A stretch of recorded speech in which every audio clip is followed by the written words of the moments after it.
मेरा नाम बासु राइडर है। मैं आगरा दुर्गानगर राजपुर चुनी का रहने वाला हूँ। वहाँ से 2 जून 2025 में साइकिल यात्रा की शुरुआत किया हूँ, जो कि मेरी साइकिल ये खड़ी हुई है। और अभी तक मैं राजस्थान, पंजाब, जम्मू, हरियाणा, उत्तराखंड चल के उत्तर प्रदेश के 75 में से 38 जनपद करके 39वां जनपद मेरा सहारनपुर है। और अभी तक आपके अलावा मुजफ्फरनगर में भी 450 लॉन्ग रूट भाइयों के साथ में अपना ऐसे ही प्रोग्राम रख के करके आया हूँ मैं, ठीक है। और आपके लिए भी आया हूँ मैं। तो अगर आपको कहीं भी किसी भी सोशल मीडिया अकाउंट पे देखना है, सोशल मीडिया पर मैं एक्टिव नहीं रहता हूँ, अगर आप देखना चाहते हैं तो बासु राइडर है हर जगह पे मेरा नाम, गूगल, इंस्टा, यूट्यूब, फेसबुक, ठीक है। तो अभी तक मैं ये यात्रा के संबंध में मैं हर डिस्ट्रिक्ट के एसपी और डीएम साहब से मिलता हूँ। जैसे आज यहाँ के सिटी एसपी साहब से मिला मैं, उनके द्वारा मुझे यहाँ प्रोग्राम रखा गया है। अभी तक मैं 12,000 किलोमीटर चल चुका हूँ और 350 से ऊपर विद्यालय में अपना ये मिशन रख चुका हूँ। अब मैं आपसे कुछ क्वेश्चन करना चाहता हूँ, क्या जवाब दोगे मेरे क्वेश्चन का? ठीक है, मुंह से जवाब नहीं देना, सिर्फ हाथ उठाना, मैं पूछूंगा किससे पूछ रहा है, ठीक है। अच्छा मुझे ये बताओ, आपका अच्छा मान लो बच्चे स्कूल जाते हैं, ठीक है, वो स्कूल क्यों जाते हैं? कोई बच्चे बता सकते हैं? ज्ञान प्राप्ति। स्कूल क्यों जाते हैं वो? सीखने। हाथ खड़ा करने के लिए बोला, मुंह से नहीं, हाथ खड़ा करो। कौन बता सकता है स्कूल क्यों जाते हैं?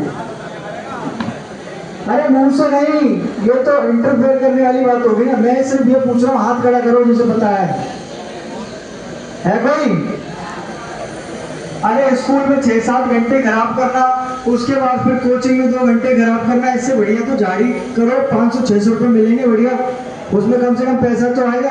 अपना किताब कॉपी में समय बर्बाद करना, इसमें समय बर्बाद करना, उसमें समय बर्बाद करना, उसमें 6-7 घंटे 8 घंटे तो आप ऐसे ही समय बर्बाद कर देते हो अपना। क्या मतलब है? कुछ मिलता है स्कूल में? पैसे वैसे मिल रहे हैं? कुछ नहीं मिल रहा। फिर अपना समय क्यों बर्बाद करते हो आप? बता सकता है कोई?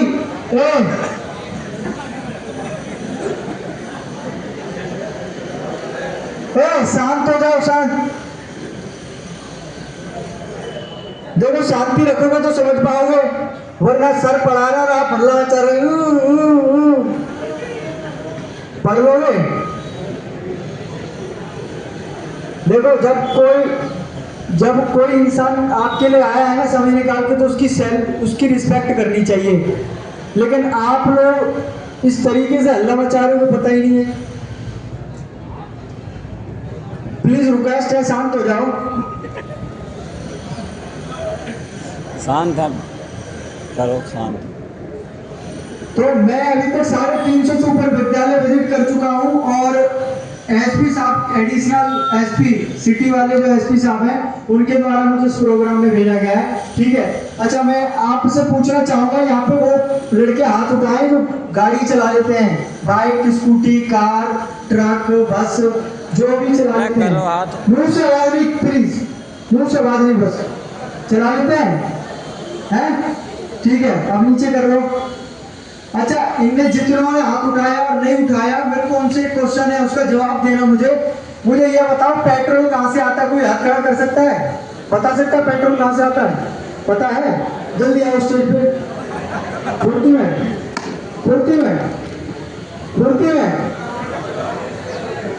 बताओ पेट्रोल कहाँ से आता है? फॉसल फ्यूल से आता है, जो पुराने पेड़ पौधे, फॉसल फ्यूल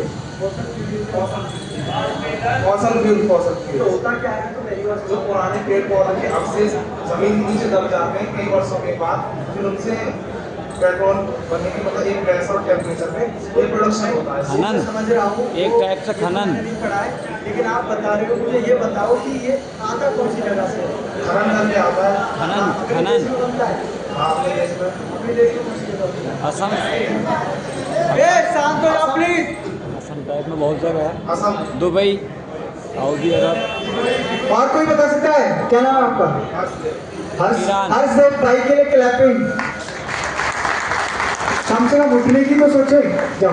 और कोई बता सकता है इनकी तरह? ईरान है कोई? सही कोई नहीं है तो शांत हो जाइए, मैं बता रहा हूँ, ठीक है। आपको कुछ सिखाना और आपसे कुछ सीखने के लिए आया हूँ, तो कृपया करके शांति बनाए रखें। मैं बताता हूँ, सबसे ज्यादा पेट्रोल डीजल का उत्पादन करने वाला देश सऊदी अरब है, मानते हो? और अभी मैं इनसे पूछा, मान लो इनसे पूछा मैंने कहा पेट्रोल डीजल कहाँ से आता है, तो कहेंगे पेट्रोल पंप से आता है। फिर पेट्रोल पंप पे कहाँ से आता है, तो कहेंगे पैसों से आता है। फिर पैसों से कहाँ से आता है, कहते जमीन के नीचे से आता है। जमीन के नीचे कहाँ, यहाँ गड्ढा खोदूंगा निकल जाएगा, कहते ना भाई, फिर आता कहाँ से है? अब इंडिया में भी उत्पादन होता होगा, लेकिन मैंने कभी सुना नहीं है। मैं तो सबसे मेन पॉइंट की बात करूंगा कि सबसे ज्यादा पेट्रोल डीजल का उत्पादन कहाँ होता है, ठीक है? तो वो सऊदी अरब में होता है, जो कि दुनिया को 13.98% पेट्रोल डीजल का सप्लाई करने की जिम्मेदारी सऊदी अरब की है। हेलो, आ रही है आवाज भाई?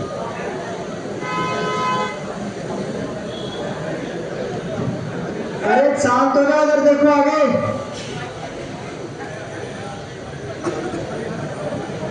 दुनिया को 13.98% का पेट्रोल डीजल का उत्पादन करने वाला देश सऊदी अरब है।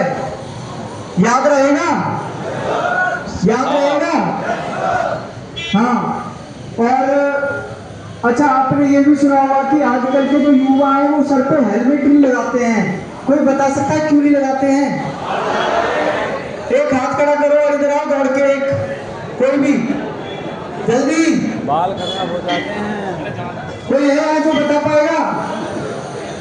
अरे आप तो ग्रेजुएट करे हुए हो सारे बच्चे, मैं तो 12वीं में 40% है मेरी।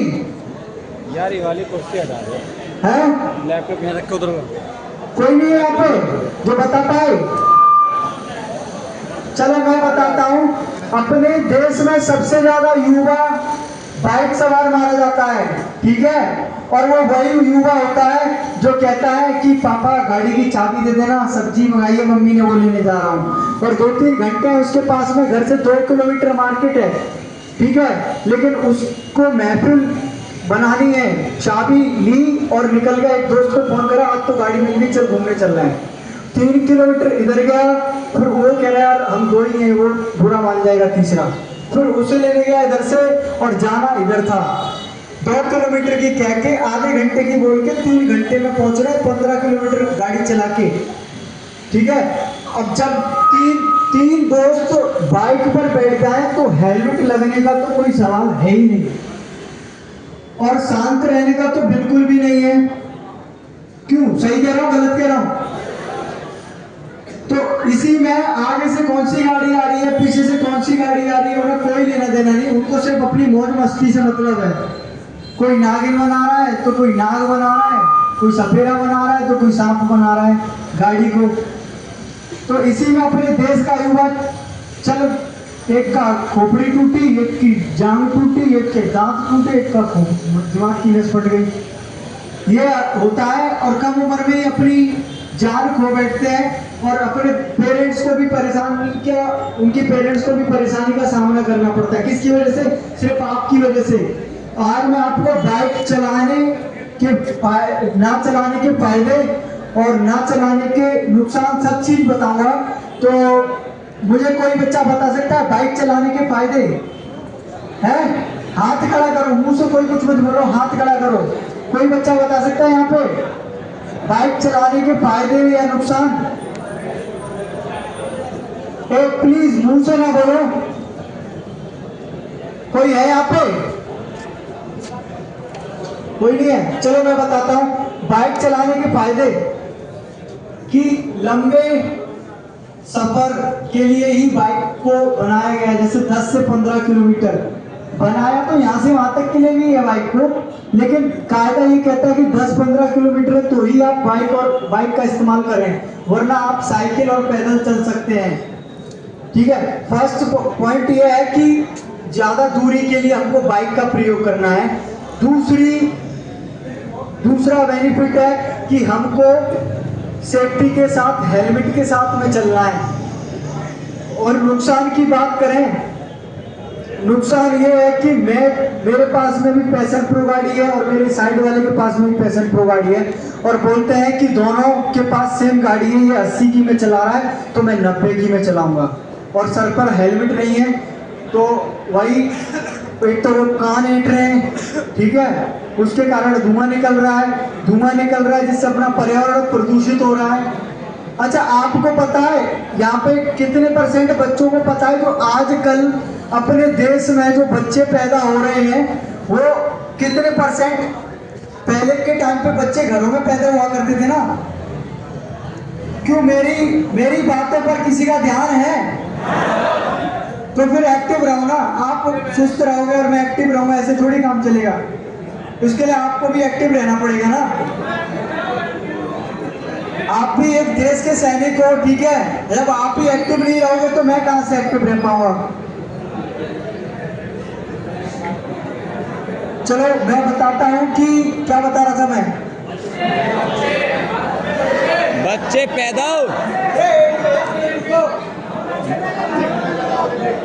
हाँ हेलो, हाँ मैं ये पूछ रहा था कि आजकल की योनि में जो घरों में पहले के जमाने में तो बच्चे घर में पैदा हुआ करते थे, हमारे पिताजी, हमारे ताऊ जी, हमारे चाचा जी, जो उनके समय में बच्चे घर में पैदा हुआ करते थे, उस टाइम पे अस्पताल की जरूरत नहीं थी या थी? सही बोल रहा हूँ? हाँ, तो आजकल के बच्चे, कभी सुना आपने कि फलाने का बच्चा घर में हुआ है? सवाल ही पैदा नहीं होता। बहुत कम। अस्पताल में हुआ है और आज हुआ है तो आज नहीं आएगा वो बच्चा। ये भी मैं आपको बात बता दूं कि अगर बच्चा अस्पताल में भी पैदा हुआ है तो वो पहले दिन में अस्पताल से घर नहीं आ पाएगा। क्यों नहीं आ पाएगा? इसके बारे में कभी सोचा आपने? हैं? कभी सोचा आपने इसके बारे में? मैं बताता हूं कि उस बच्चे को दुनिया में जन्म लेने के बाद एक स्वच्छ ऑक्सीजन नहीं मिल पाया, उसको खराब ऑक्सीजन मिला या खराब वातावरण मिला, जिसके कारण उसके शरीर में पहले ही दिन में कोई ना कोई बीमारी का निवेश हो जाता है। जैसे कि होते हुए बच्चे को होता है पीलिया, होता है कि हमारा बच्चा तो एकदम पीला पीला है, उसमें तो खून बिल्कुल भी नहीं दिख रहा है। ये सब प्रदूषण के लक्षण है। टीबी, मलेरिया, डायबिटीज, शुगर और कैंसर, जे वो फलाना ढिमका, तो ये सब ये प्रदूषण के लक्षण है। और डॉक्टर बता देता है कि भैया तेरे 4 इंच की पथरी है, तो भैया कहता भैया करता भैया मेरा पथरी है, आधी तो भैया की जान ऐसी निकल गई पथरी सुन के। तो डॉक्टर उनको डराते हैं और वो डरते हैं। तो मेरा कहने का मतलब ये है कि आप छोटी छोटी सी दूरी के लिए वाहनों का प्रयोग ना करें। अगर कर रहे हो तो अगर वाहनों का प्रयोग कर रहे हो तो सेफ्टी के साथ में करो, ठीक है। और साइकिल चलाओगे और पैदल चलोगे तो मैं जानता हूं कि आपसे बढ़िया स्वास्थ्य किसी का हो ही नहीं सकता। मैं आतंकवादी लग रहा हूं ना, मैं आपके आगे खड़ा हूं ना, और मैं आपको बताऊं कि साइकिल चलाने का क्या बेनिफिट है पता है? 2008 के बाद में अस्पताल की शक्ल नहीं देखी मैंने। 2008 के बाद में शक्ल नहीं देखा हूं अस्पताल की, दहलीज पर नहीं चढ़ा हूं। कितने टाइम हो गया? 2008 से लगाओ हैं 18 साल। तो ये मेरी खासियत है और भगवान ना करे ऐसा हो मेरे साथ में। लेकिन वही बात है कि मैं सेफ्टी से चलता हूँ। ये साइकिल मुझे राजस्थान हनुमानगढ़ से स्पॉन्सर है। हेलमेट हुआ तो 2500 रुपए का हेलमेट दिया मुझे, पंजाब में कंपनी ने स्पॉन्सर किया है। डिकैथलॉन कंपनी का नाम सुने होंगे आप लोग, ठीक है। तो मेरा कहने का मतलब यह है कि अगर आपको खुद भी स्वस्थ रहना और अपने साथ में और लोगों को भी स्वस्थ रखना, उनको लंबी उम्र की कामना करनी है, तो आप खुद को बदलना पड़ेगा पहले। जैसे मैं बदला हूं, मेरे घर में भी 2 बाइक हैं, मैं चलाना नहीं जानता। मेरे पिताजी ने बहुत गालियां दी कि साला तुझसे दोनों छोटे चलाना जानते लेकिन तू नहीं जाना। क्यों नहीं जाना? भी पिताजी मुझे नहीं सीखना। मेरा ITI 2022 में 12th पास आउट हूँ मैं गवर्नमेंट कॉलेज से, वो कॉलेज था मेरे घर से 8 किलोमीटर, साइकिल से अप डाउन, चाहे गर्मी हो, बारिश हो, आंधी हो, तूफान हो। गवर्नमेंट कॉलेज आगरा का, नगर इंटर कॉलेज, अगर सुने हो तो आप लोग, ठीक है। तो उसके बाद में फिर मैंने 2023 में ITI में एडमिशन लिया। तो वो कॉलेज था मेरे घर से 28 किलोमीटर दूर, एतमादपुर, ठीक है। एक तरफ से 28 और 28 कितना हो गया, 56 किलोमीटर। जाना किससे, आपसे कहूंगा कि भैया 28 किलोमीटर कॉलेज है, किससे जाओगे? बाइक से।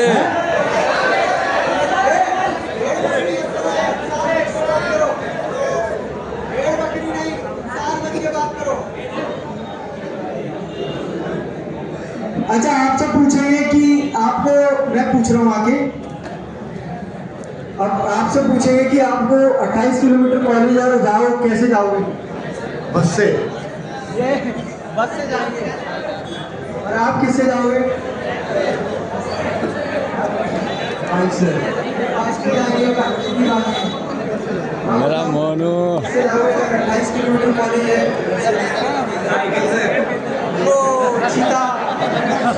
चीता साइकिल से। अरे शांत हो जाओ, ये है चीता।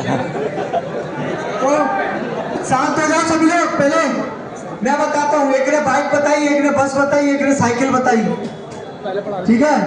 तो मैं आपको बताऊं कि मैंने यही रूटीन डेली करीब 1.5 साल तक रखा है, करीब 1.5 साल तक। और ITI में करीब 7-8 ट्रेड थी उसमें, ठीक है। मैंने हाईएस्ट प्रेजेंट वाला स्टूडेंट रहा हूँ उस कॉलेज के अंदर। मेरे क्लास टीचर जो थे ना ITI ट्रेड के सर, वो कहते थे भाई साहब ले पकड़, तू ऐसा लग रहा है भाई, तू ही आके खोल ली क्लास। ऑन टॉप इतना जाता था मैं डेली। कोई बच्चा आए या ना आए, मुझे जरूर पहुंचना है। 28 और 28 56 किलोमीटर डेली का अप डाउन। बहुत हो गए। और उसके बाद में भी ITI में क्या हुआ, छोड़ दिए। हाईएस्ट प्रेजेंट थी मेरी कॉलेज के अंदर।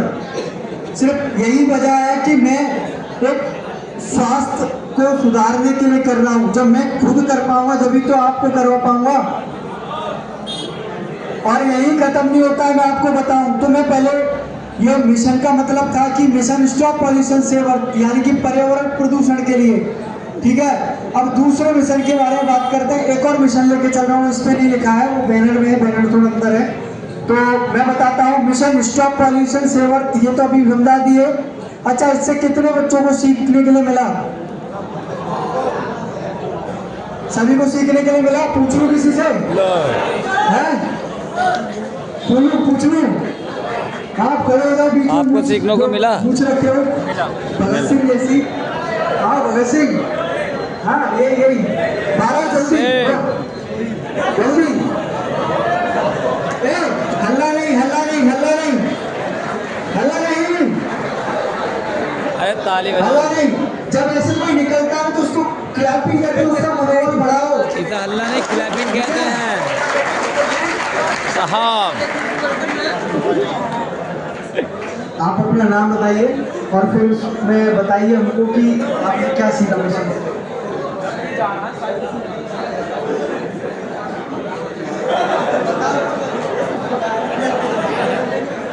देखो, मेरा नाम रोहित कुमार है। पूरा? अरे पूरा। रामपुर से। तो ये बताइए, आपको मिशन स्टॉप पॉल्यूशन सेवर का मतलब, यानी कि पर्यावरण प्रदूषण के लिए बताओ, क्या बताओगे आप? हाँ तो बताओ मेरे क्यों।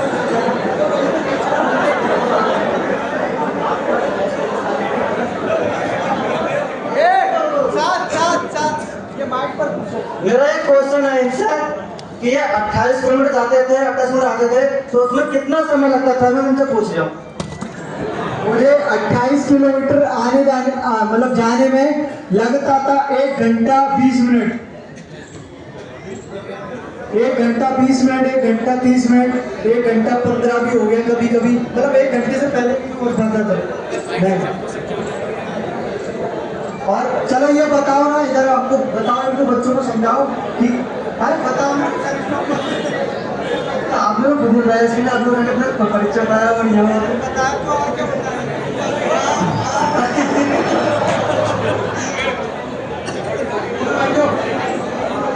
अभी तो पूछा था, अभी सारे बच्चे बोल रहे थे हाँ पता है, बताया तो था। छोटी छोटी सी दूरी के लिए वाहनों का प्रयोग कम करें तो आने वाला समय सुरक्षित रहेगा, अपना पर्यावरण प्रदूषित नहीं होगा। पेड़ पौधे लगाने की बस की आपकी बात है नहीं, ठीक है। आप पेड़ पौधे लगा नहीं सकते, आप पानी दे नहीं सकते, तो आप यही कर लो, इसी से कुछ नहीं हो जाएगा। क्यों नहीं दे सकते? पेड़ पौधे क्यों नहीं लगा सकते? पेड़ पौधे नहीं लगा पाएंगे, इनको बाइक चलाने से फुर्सत नहीं है।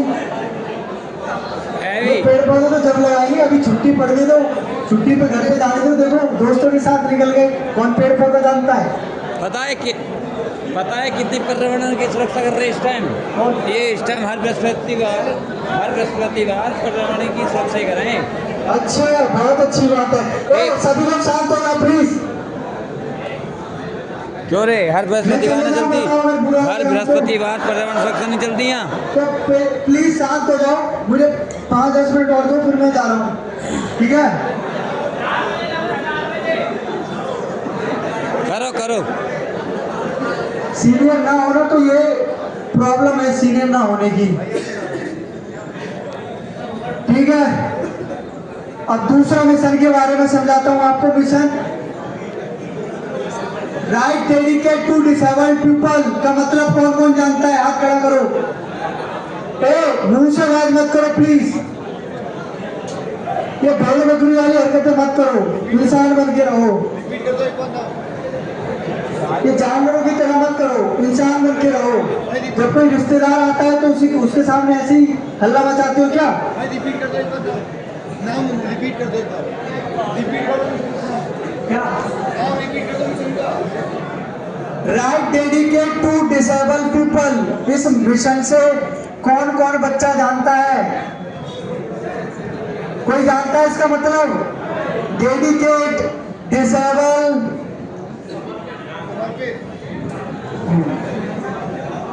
अच्छा, तो मैं एक चीज दिखाता हूं आपको। ये इसे क्या बोलते हैं? नहीं बोलते फोन, इसे स्मार्टफोन भी नहीं बोलते इसे, हैं? ठीक है। अच्छा, तो आपको ये एक बात कंफर्म हो गई कि इसके एक नहीं 4 नाम हैं, हो गई ना? Smartphone, iPhone, Android phone, Realme phone, touch वाला फोन और बड़ा वाला फोन, है ना? तो एक नाम नहीं है, इसके 50 नाम है। वैसे ही मैं एक नाम लूं, एक चीज है, लेकिन उसके 4 नाम है, 2 इंग्लिश है, 2 हिंदी है। अगर इनका मतलब जानते हो तो कृपया करके मुंह पे उंगली रख के हाथ खड़ा कर लें, मुंह से आवाज ना निकालें, ठीक है? तो सबसे बड़ा आपका यही सहयोग है मेरे लिए कि आप शांति बनाए रखें या भंडारा ना करें, ठीक है? तो मैं पहला मिशन, पहले पॉइंट की बात करता हूं। डिसेबल, ये इंग्लिश वर्ड है डिसेबल। दूसरा है हैंडीकैप, ये भी इंग्लिश वर्ड है। तीसरा है दिव्यांग, ये हिंदी वर्ड है। चौथा है विकलांग, ये भी हिंदी वर्ड है। इन 4 शब्दों का मतलब एक ही है। अगर जो जानता है तो हाथ खड़े करो, मैं पूछता हूं फिर। कोई जानता है? यूपी पुलिस का पेपर निकाल दिया है, भर्ती भी हो गई, और आपको यही नहीं पता है कि डिसेबल, हैंडीकैप, विकलांग, दिव्यांग का मतलब होता क्या है? अरे हाथ खड़ा करो, हाथ खड़ा करो, हाथ खड़ा करो। कोई है? कोई नहीं पता? ठीक है, मैं बताता हूं।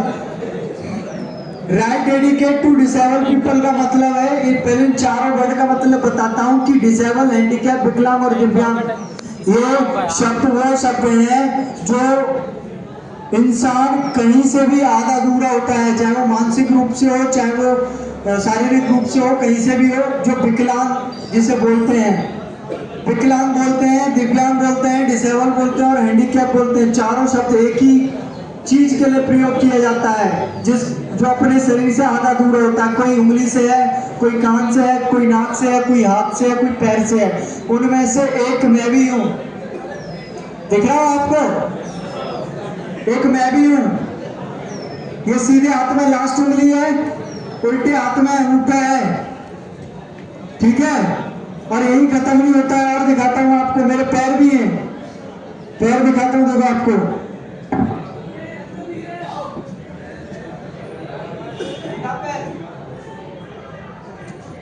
दिख रहा पैर?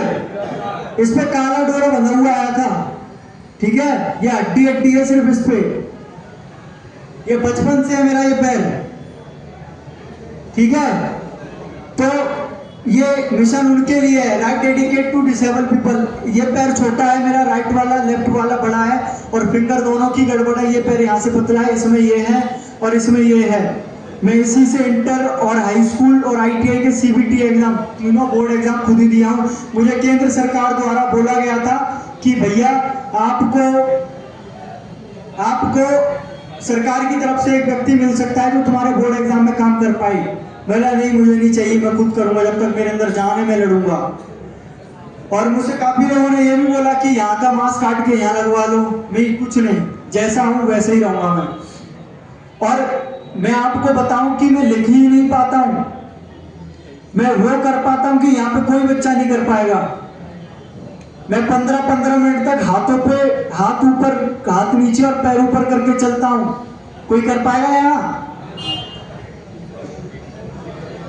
मैं वो करता हूँ, मैं वॉलीबॉल खेलता हूँ, बास्केटबॉल खेलता हूँ, फुटबॉल खेलता हूँ, क्रिकेट खेलता हूँ। 50 किलोमीटर साइकिलिंग करने के बाद में 10 किलोमीटर दौड़ता भी हूँ।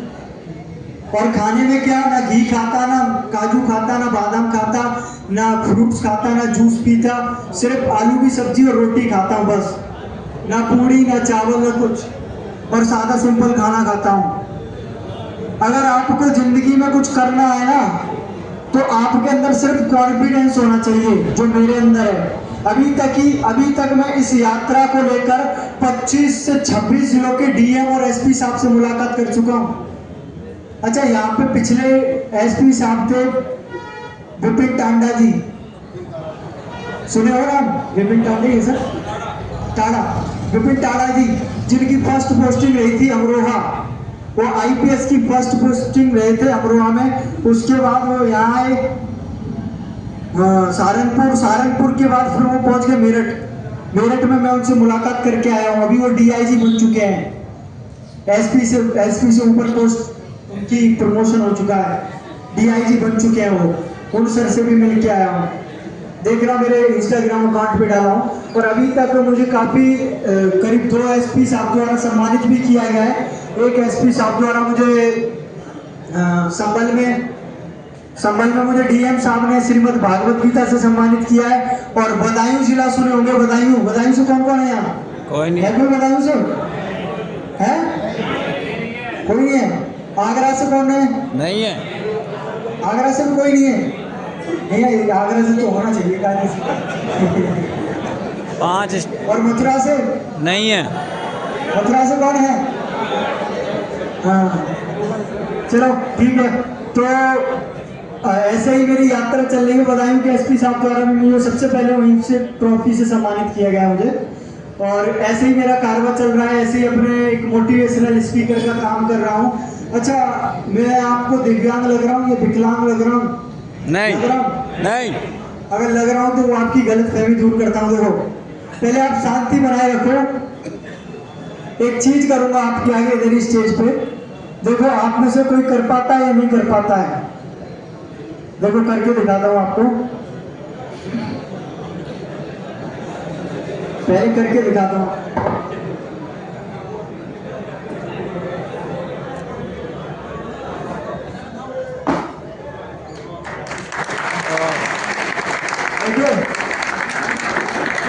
मैं कहीं से विकलांग हूँ? नहीं है। आप मेरे आए तो आप लोग विकलांग हो। गलत कह रहा हूँ? सही बात है। गलत कह रहा हूँ मैं? सही बात है।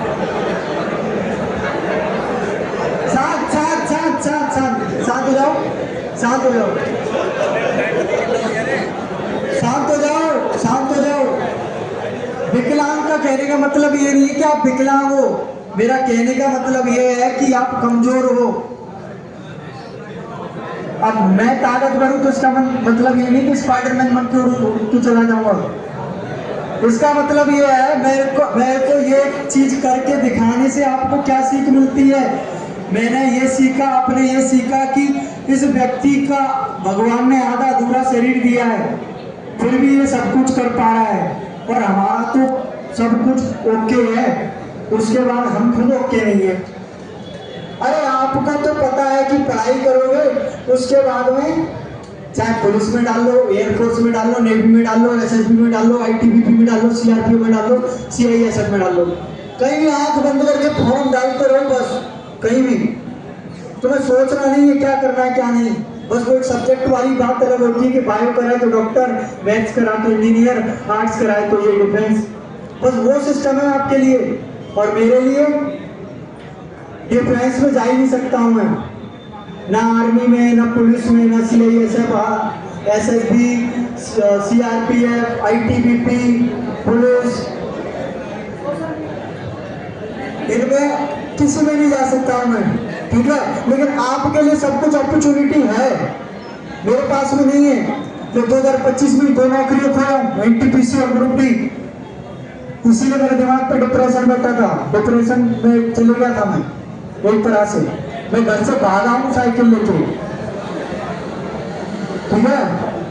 तो मेरा कहने का मतलब ये है कि मैं प्रेजेंट टाइम की जनरेशन के लिए मोटिवेशनल स्पीकर का काम कर रहा हूँ, और मुझे लगता है कि आपको मेरी बात अच्छी लगी होगी। अगर अच्छी लगी हो तो इस बात को फॉलो भी करना, मतलब मुझे इंस्टाग्राम पे फॉलो मत करना, मैं सोशल मीडिया के लिए काम नहीं कर रहा हूँ। अगर सोशल मीडिया के लिए काम कर रहा होता तो मैं आपके पास में होता, मैं तो वो चाय वाले भैया की दुकान की वीडियो बना देता, हेलो गाइस देखो मैं चाय की दुकान पे आ गया हूँ और ये भैया इतनी स्वादिष्ट चाय बनाते हैं और यहाँ का आ रहे हो आप तो ये करके यहाँ पे विजिट करना। वो वाला सिस्टम नहीं है मेरा कि हेलो गाइस मैं इतनी मेहनत कर रहा हूँ हिंदू सनातन धर्म के लिए और मेरा मंदिर मस्जिद के लिए, मैं हिंदू एकता के लिए, मैं हिंदू राष्ट्र के लिए, हम इसके लिए, मैं उसके लिए। वो सब जनता को पागल बनाने का काम है। मैं आपको बताऊं, अगर इतना ही है तो तुम्हारे अंदर विचार तो होने चाहिए, उसके लिए शुभ विचार चाहिए। अब घर पे तुम गैया को दूध काटने के बाद में मार के भगा दे रहे हो और बाहर तुम साइकिल से घूम रहे हो, यात्रा कर रहे हो गौ माता को राष्ट्र माता घोषित करने के लिए, ये कौन सी बात है? क्यों गलत कह रहा हूं? तो मेरा वो सिस्टम नहीं है। मैंने बस ये सोच के निकला हूं कि दुनिया में अपने दम पर खुद एक अलग पहचान बनानी है, ठीक है। जो आप जैसे भाई भी मेरे साथ में हैं, अभी तक मैं 38 जिले घूम लिया हूँ उत्तर प्रदेश के, जो मेरे पिताजी, मेरे दादाजी, मेरे परदादाजी भी नहीं घूमे थे।